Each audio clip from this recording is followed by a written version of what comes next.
মৌলানা মৌলবীরা এবং হেলিকপ্টারে যাইতেছে, গাড়িতে যাইতেছে, লাখ লাখ টাকা নিতেছে।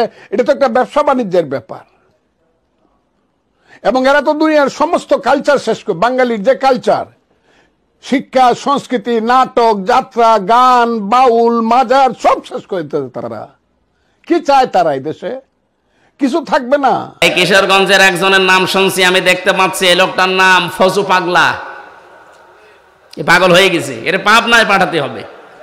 ৯৬% মুসলমানের দেশে এই লোকটা যা আরম্ভ করেছে আলেমদের বিরুদ্ধে, এই দেশটাতে আবার আগুন লাগাবেন নাকি আপনি? কয়েকদিন আগে শুরু করেছিল হারুন আঙ্কেল। এই হারুন আঙ্কেল মানে ওইটা না, ওই আর একটা আছে চাঁপাইনবাবগঞ্জের, ওইটাও হারুন আঙ্কেল। ওইটা আর ওনার বউ দুইজন মিলে আরম্ভ করেছিল।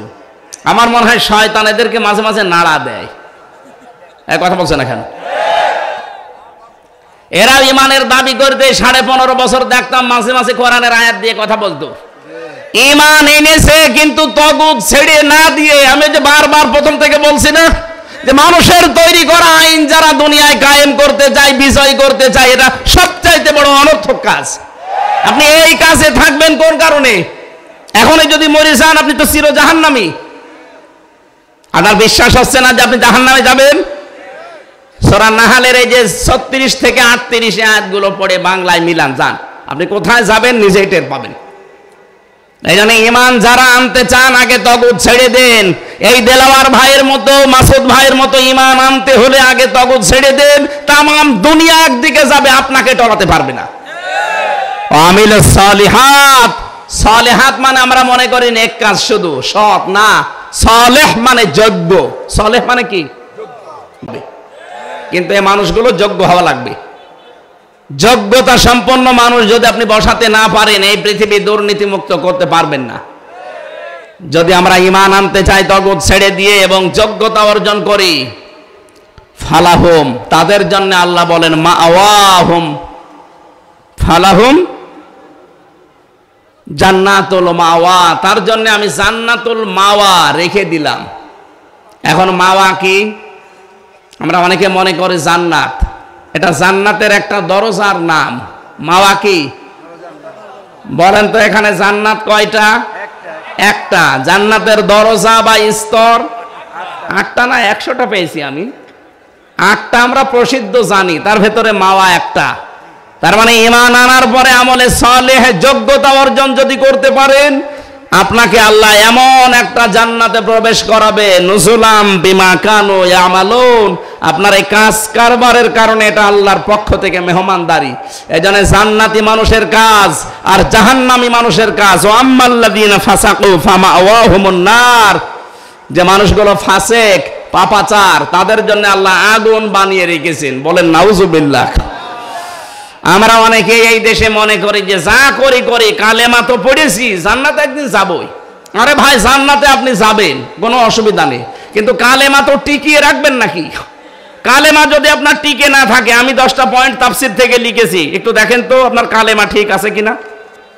কোন মানুষ যদি কালেমা টিকিয়ে রাখতে চান, অবশ্যই এই 10টা কাজ আপনার জীবনে থাকলে আপনার কালেমা থাকবে না। মনে করবেন কালেমা কখন নষ্ট হয়ে গেছে। ওযু করলে ওযু যদি ভেঙে যায়, ওযু ভাঙে না? কয়টা কারণে? বলেন বলেন। ঈমান এনে রেখেছেন লা ইলাহা ইল্লাল্লাহ মুহাম্মাদুর রাসূলুল্লাহ পড়ে, কিন্তু ঈমানও যে ভেঙে যায় আপনি তো জানেন না। এই 10টা কারণে ঈমান ভেঙে যায়।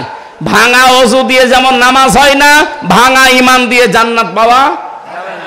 1 নম্বরে যারা শিরিক করেন, এর দলিল আছে সূরা জুমারের 65 নম্বর আয়াতে।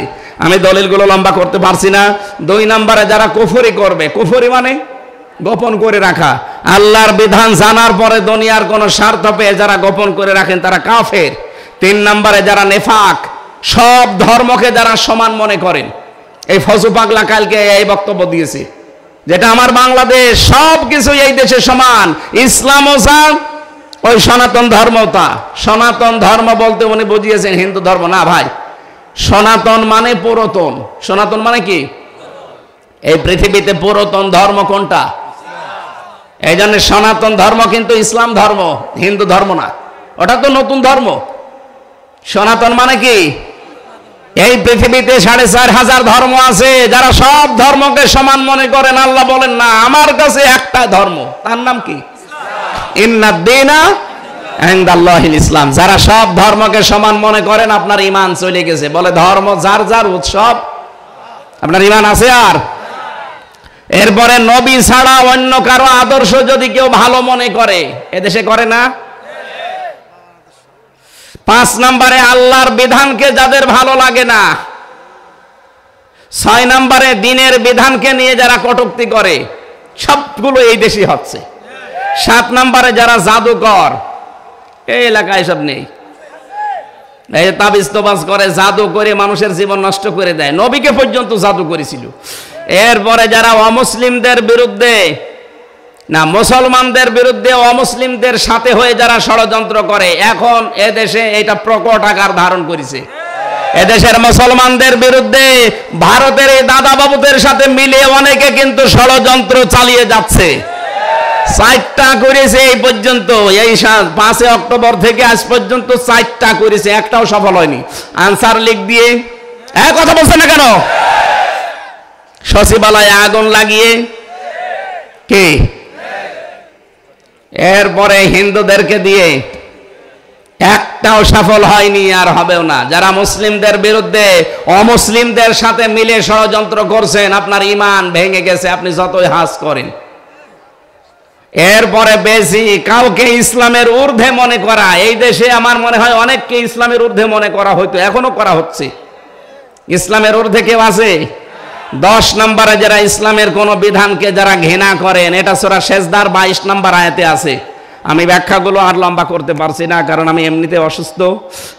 আমরা যে কথাগুলো বললাম, আমার ঈমান যেন ভেঙে না যায়। ভেঙে গেলে আপনি যতই লা ইলাহা ইল্লাল্লাহ বলেন, আপনাকে জাহান্নামে আল্লাহ পাঠাবে। বের হতে চাইবেন, আল্লাহ বের হতে দেবে না। এই আয়াতগুলো আমাদের বাস্তব জীবনে আল্লাহ যেন সেট করার তৌফিক দেন।